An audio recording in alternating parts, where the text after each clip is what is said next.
রাত পোহালে নির্বাচন, বুথে বুথে পৌঁছে গেলেন ভোট কর্মীরা। সকাল থেকে চূড়ান্ত ব্যস্ততা ডিসিআরসিতে। ইলেকট্রিক বিল নিয়ে চিন্তিত? অদ্রিত সোলারের সাথে এখন বিদ্যুৎ বিল কমান আরো সহজে। আমরা দিচ্ছি বনগাঁতে সেরা মানের সোলার ইকুইপমেন্ট সহ অভিজ্ঞ টেকনিশিয়ান দিয়ে সম্পূর্ণ ইনস্টলেশন সুবিধা। বিস্তারিত জানতে আজই কল করুন। রাত পোহালেই গণতন্ত্রের শ্রেষ্ঠ উৎসব। রাজ্যে দ্বিতীয় দফা নির্বাচন অনুষ্ঠিত হবে বুধবার। সকাল থেকে চরম ব্যস্ততা বনগাঁ ডিসিআরসি সেন্টারে। জানা গেছে বনগাঁ উত্তর ও দক্ষিণ বিধানসভা কেন্দ্রের জন্য ডিস্ট্রিবিউশন সেন্টার ও রিসিভিং সেন্টার করা হয়েছে বনগাঁ দীনবন্ধু মহাবিদ্যালয়ে। ভোটের কাজে এসে নির্ধারিত জিনিস সংগ্রহ করার পর এক ভোটকর্মী জানালেন, এবার আমার প্রথম ডিউটি। 2 বছর আগে চাকরিতে যোগদান করেছি, এখনো পর্যন্ত কোনো অসুবিধা হয়নি। আশা করছি ভালোভাবেই ভোট করতে পারবো।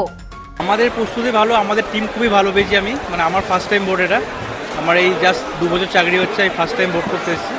আমার খুব ভালো লাগছে এবং আমাদের টিমের সবাই আমাদের অনেক সিনিয়র, সবাই এক্সপিরিয়েন্স। আমার খুবই ভালো লাগছে করতে এবং সরঞ্জাম আমরা পেয়ে গেছি। আমাদের যে প্রিজাইডিং স্যার যিনি আছেন, প্রিজাইডিং অফিসার, উনি পুলিশ ট্যাগিং করতে গেছেন। আসলে আমরা তাড়াতাড়ির মধ্যেই বেরিয়ে যাবো।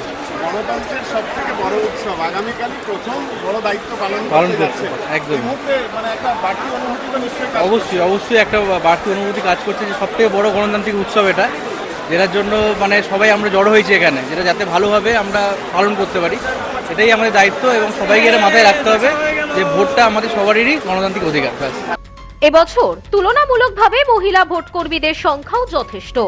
কমিশনের নির্দিষ্ট নিয়ম মেনে সকাল সকাল ডিস্ট্রিবিউশন সেন্টারে পৌঁছে গিয়েছেন তারা। ভোটের সামগ্রী সংগ্রহ করার পর শেষ মুহূর্তে আরেকবার মিলিয়ে দেখে নিতে এক মহিলা ভোট কর্মী সুইটি রায় জানালেন, ভোট যাতে নির্বিঘ্নে সম্পূর্ণ করতে পারি এখন সেই কামনাই করছি। যথেষ্ট নিরাপত্তা ব্যবস্থা রয়েছে, কমিশনের ব্যবস্থা যথেষ্ট ভালো। আমার টিম সবাই আছি, আমরা 4 জনই এসেছি, সময় মতোই পৌঁছে গেছি।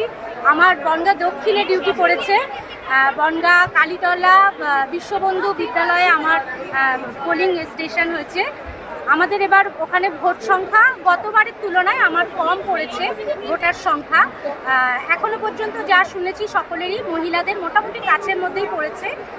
এখন দেখা যাক, নিশ্চিত আমরা কাজটা ভালোভাবে করতে পারবো। কালকের অপেক্ষায় আছি, কালকে ভোট শেষ করে ঠিকঠাক জমা দিতে পারলে আমরা সকলেই কাজটা করে খুশি হব। জানা গেছে ভোট প্রক্রিয়া সম্পন্ন হবার পর বনগাঁ দীনবন্ধু মহাবিদ্যালয় পুনরায় ইভিএমগুলি ফিরিয়ে আনবেন ভোটকর্মীরা এবং আগামী 4 তারিখ বনগাঁ উত্তর দক্ষিণের পাশাপাশি বাগদা ও গাইঘাটা আসনের ভোট গণনা হবে বনগাঁ দীনবন্ধু মহাবিদ্যালয়। অপর এক মহিলা কর্মী টুম্পা বিশ্বাস বলেন, আমার বনগাঁ দক্ষিণে দায়িত্ব পড়েছে, আমরা নিশ্চিত আগামীকাল আমরা দায়িত্ব ভালোভাবে পালন করতে পারবো। যাতে ভালোভাবে ভোটটা করে আসতে পারি, এটাই নির্বিঘ্নে যেন সবকিছু হয়, এটাই আর কিছু। আগেও তো ভোটের কাজ করেছেন, এবারে তো নজিরবিহীন নিরাপত্তা, সেটাতে কি একটু আশ্বস্ত হচ্ছে? হ্যাঁ, সে তো অবশ্যই, নিরাপত্তা যত ভালো থাকবে আমরাও তো তত ভালোভাবে কাজটা করে আসতে পারবো। প্রথম দফায় যথেষ্ট পোল হয়েছে, 90% প্লাস দেখা গেছে। এটা একজন ভোটকর্মী হিসাবে এটা কি বাড়তি কোনো চাপ মনে হচ্ছে আপনাদের কাছে? দ্বিতীয় দফাতে সেরকম ট্রেন্ড হবে আশা করা যায়? না, এখনো সেরকম কিছু বুঝতে পারছি না, যতক্ষণ না করবো ততক্ষণ তো বুঝতে পারছি না। এখন গিয়ে দেখি কিরকম কি অবস্থা। এভাবেই গণতন্ত্রের শ্রেষ্ঠ উৎসবের একেবারে পাক মুহূর্তে উচ্ছ্বাসিত ভোটকর্মীরা।